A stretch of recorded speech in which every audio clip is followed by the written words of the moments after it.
Hello guys, welcome to Tech Helpline. I hope you all are doing well. Today you will learn how to put YouTube music video on repeat. Before I start this video, be sure to subscribe to this channel and do not forget to click on bell icon. So let's begin. So why do some people repeat the same song? A study by the University of Michigan reports that people listen to their favorite songs on repeat because they find some serious comfort while doing so.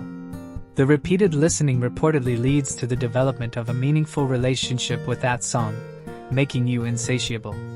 In order to put YouTube music video on repeat, you first need to go to your web browser and type youtube.com in the search bar and hit enter. Now play your music video which you want to put on a loop. Right-click on that video and click on loop. I hope you guys liked this video. I will see you in the next one. Thank you guys for watching this video, and make sure to subscribe this channel and don't forget to hit the bell icon.